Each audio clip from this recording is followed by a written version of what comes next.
Dear friends and followers, welcome back to my channel and to a very important video about things you should know before becoming a pilot. What are we waiting for? And let's get started.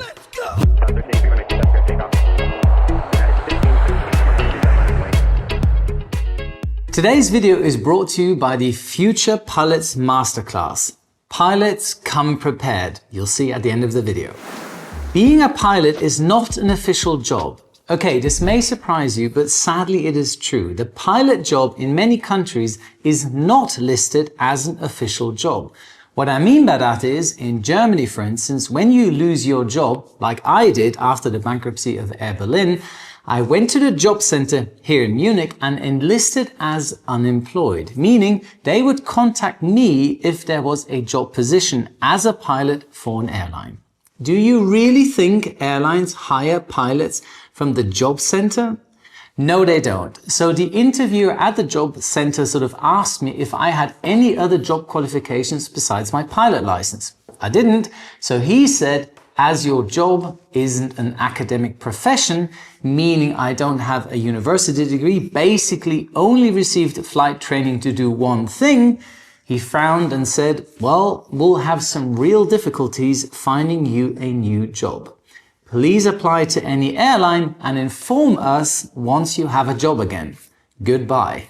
Now, to make a long story short, with your pilot license, you can only fly planes. That's it. No one is going to offer you a job as an accountant, maybe an apprenticeship. Constant training and learning. You'll be surprised how much training and check flights we have to pass every year. Now, just to mention a few, you annually have to pass your medical examination. So exercising regularly and eating healthy throughout the year will reduce your anxiety prior to this annual check. Now, once you turn 50, the medical checkup will be twice a year. Then you have a day of ground school training once a year. Now, the operator will check on your system, navigation, procedure, and SOP knowledge. Followed by 2 simulator checks every year where your competence, manual flying skills, procedural knowledge, and how to deal with emergencies will be assessed in 4 sim sessions, each 4 hours long.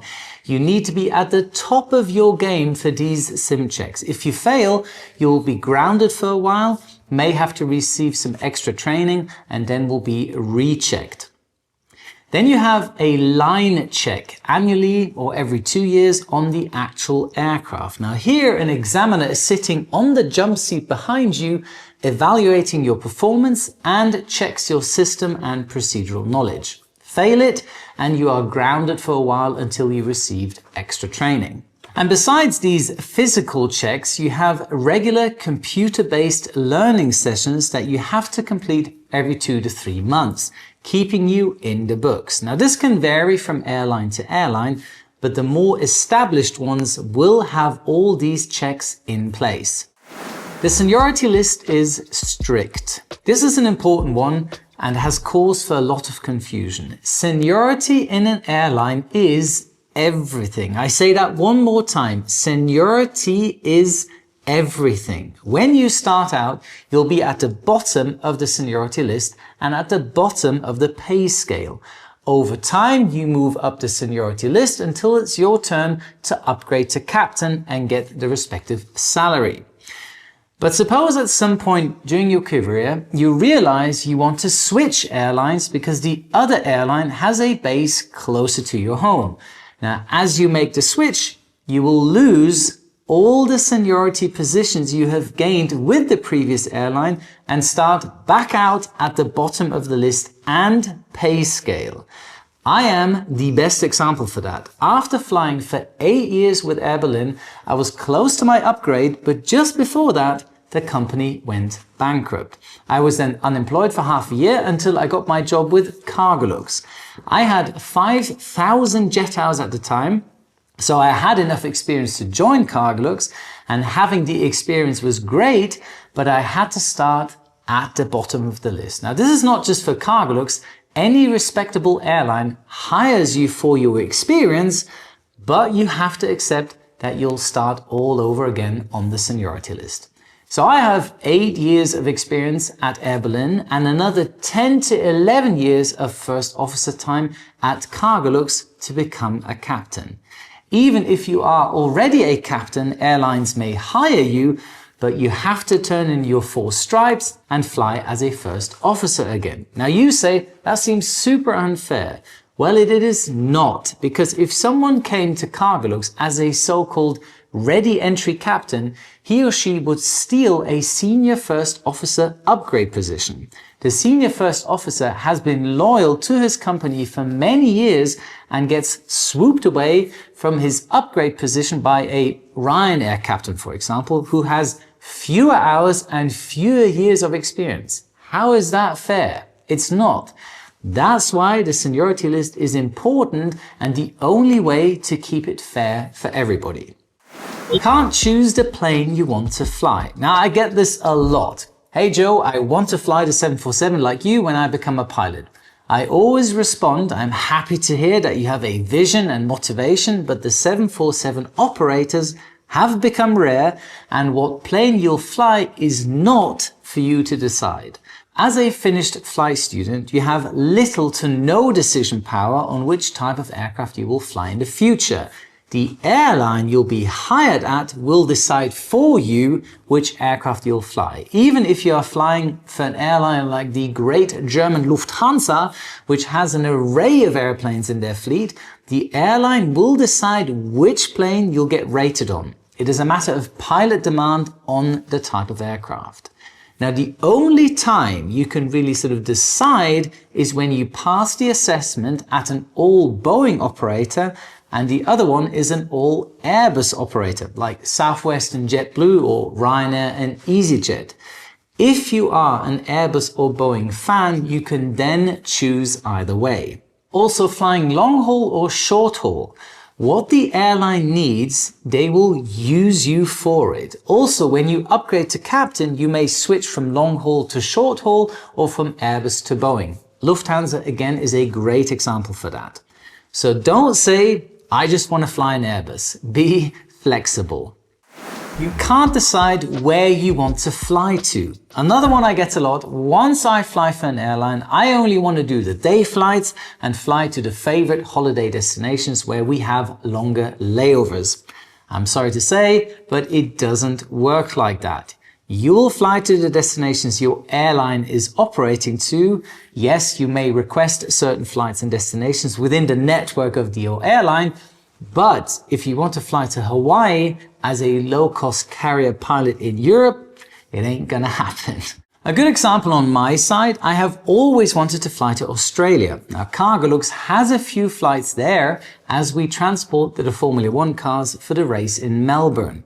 Now, I always request it, but I have 80 co-pilots ahead of me with higher seniority, and if one of them bids on that flight, it's theirs. I mentioned how important seniority is, right? Vacation planning is dependent on airline. I want vacation days on Christmas, New Year's, Easter, and of course every year during summer. No, that is not going to happen. As a rookie FO, you are flying on all of these dates. Vacation days are yet again allocated based on your seniority. So the longer you are in the company, basically more loyal you have been to the airline, the higher your chances are that you get vacation during those highly requested days.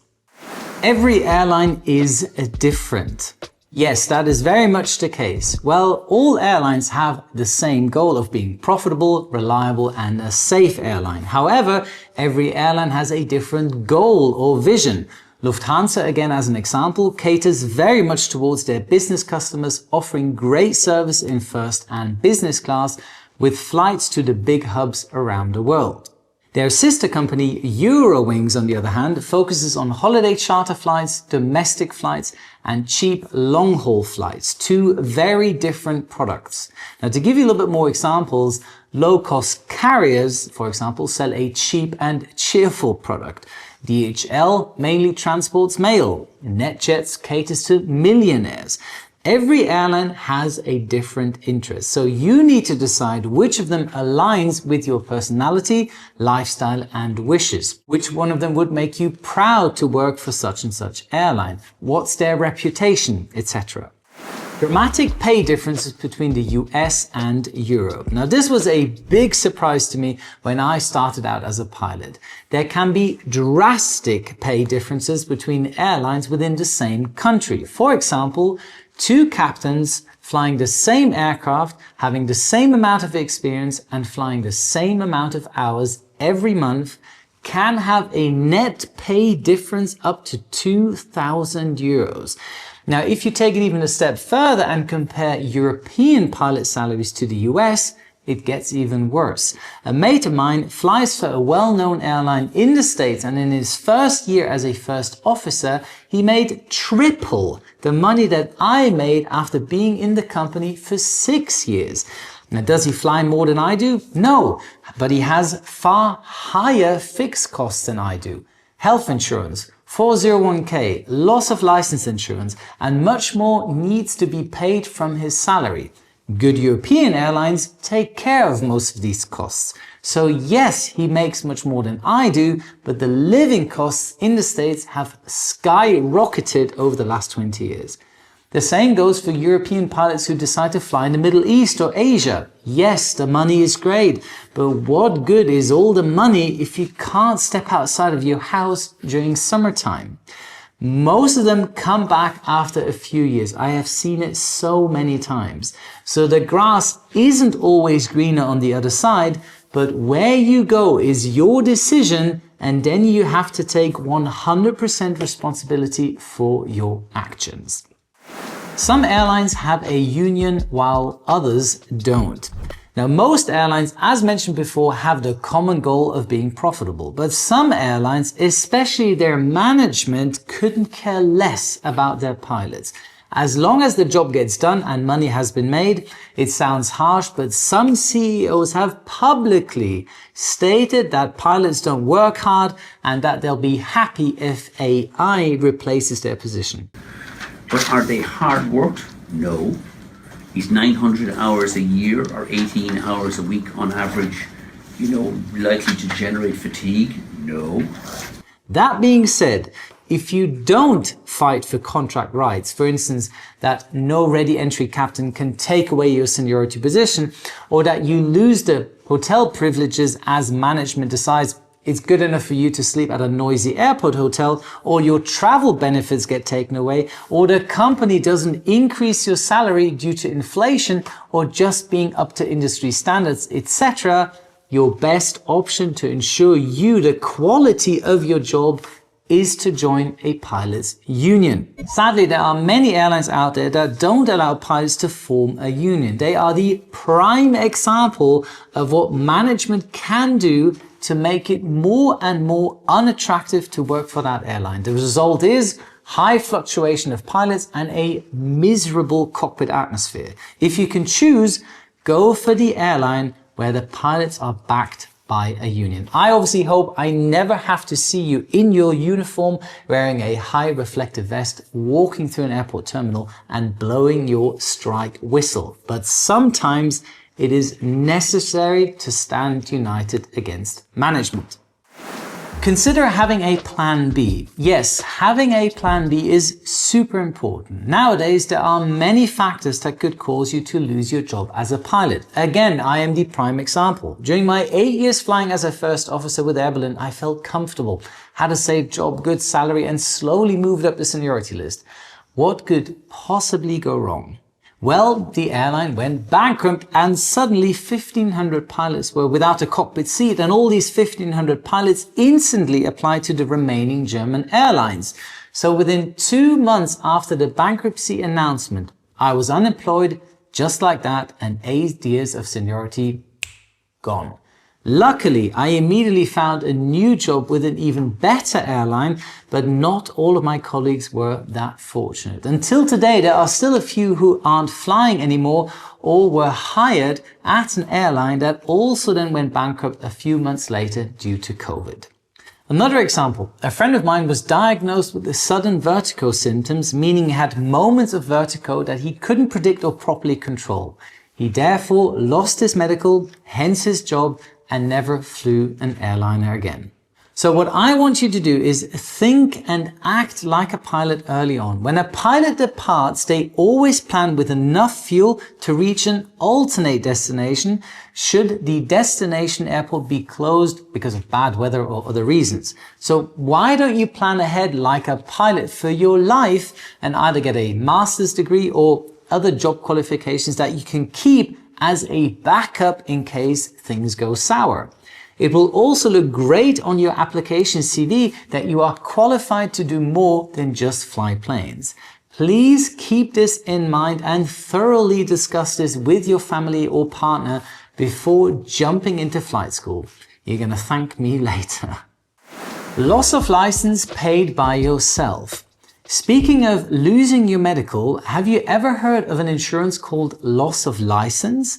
The loss of license insurance comes into action should you lose your license due to unforeseen medical reasons, paying you a monthly salary for the remainder of your career, depending on the chosen coverage. Again, some airlines pay for basic insurance coverage, others don't. So choose an airline that does, or consider added monthly costs in your financial planning.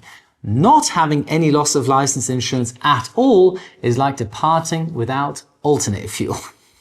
Flying can be challenging on your body. You'll be surprised by the dry under cockpit, jet lag, fatigue, noise, stress, airplane food, hotel beds, temperature changes, schedule changes, and many other factors that affect your body. Believe me when I say I absolutely love my job, but I have underestimated how much flying has an impact on my body. Now, the factors I just mentioned are outside influences. However, there are also body-related influences, especially during flight training. Have you ever heard of the leans? When you are in full IMC, turning left, but your body is sensing that you're in a right turn. This is an absolute eye-opener to any flight student, and you will experience that.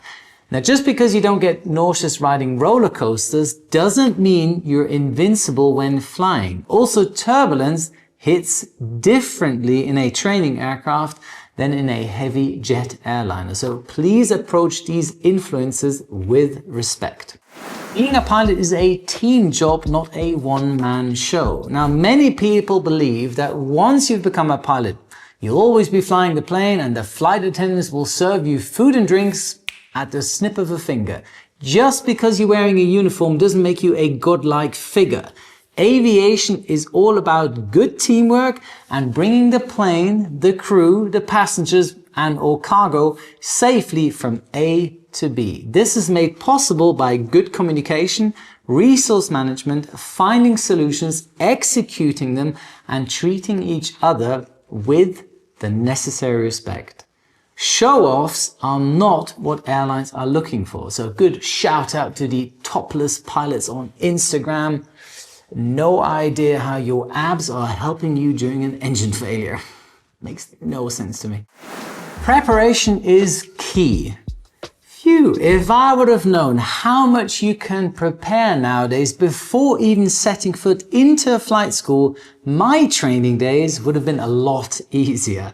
With today's resources, you can read up on so much material, books, computers, flight simulators, YouTube videos, experience flights, etc. that once you are actively enrolling in flight school, you'll hear and see everything a second time around.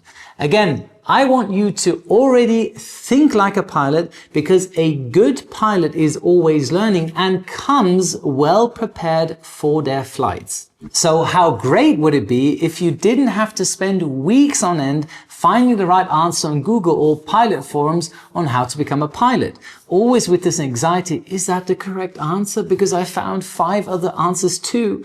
Wouldn't it be amazing if there's one place that has it all, where you can find all the information on how to become a pilot and be best prepared before going into flight school?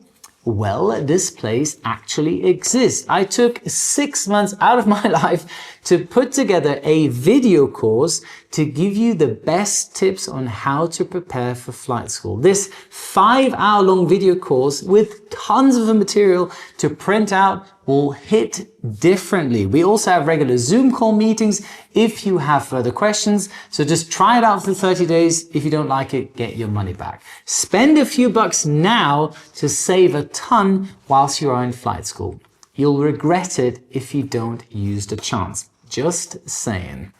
You can't choose where you'll be based at. As much as you can't choose the plane you want to fly, nor the destination you'd like to fly to, the hardest one will be that you can't really choose your home base.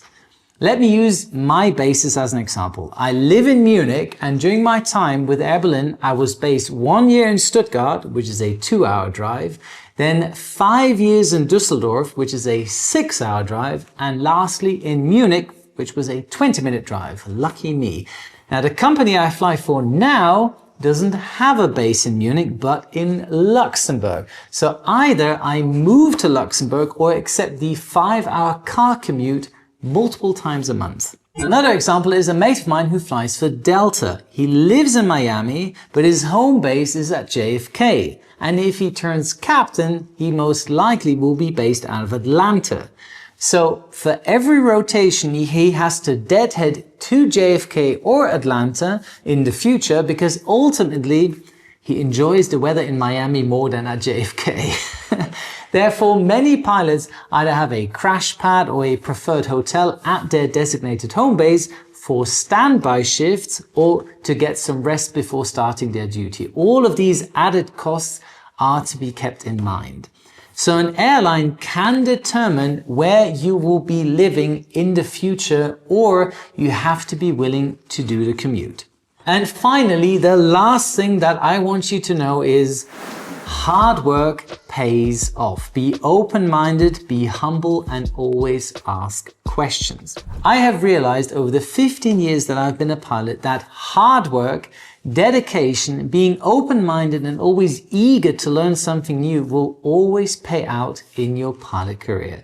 The aviation industry is constantly evolving, and you'll have many aha moments along the way.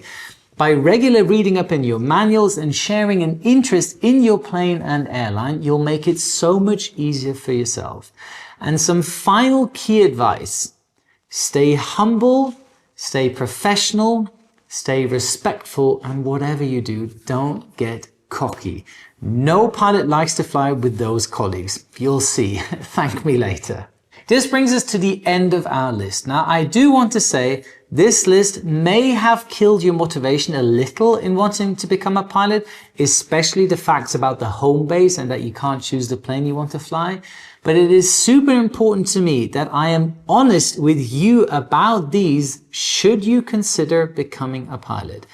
I can't emphasize this enough. I absolutely love my job. I even made a whole video about the top 10 things on why you should become a pilot, but a lot of it depends on which airline you fly for. Any happy pilot will agree with me on that. So please share your thoughts on this list in the comment section. I'm looking forward to seeing what you'd like others to know before diving into flight school. And on that bombshell, here's your checklist for today. Subscribe to my channel, check. Activate the notification bell, check. Follow my Instagram account, check. Perform a touch and go at my website, check. And don't forget, a good pilot is always learning. Wishing you all the best, your Captain Joe.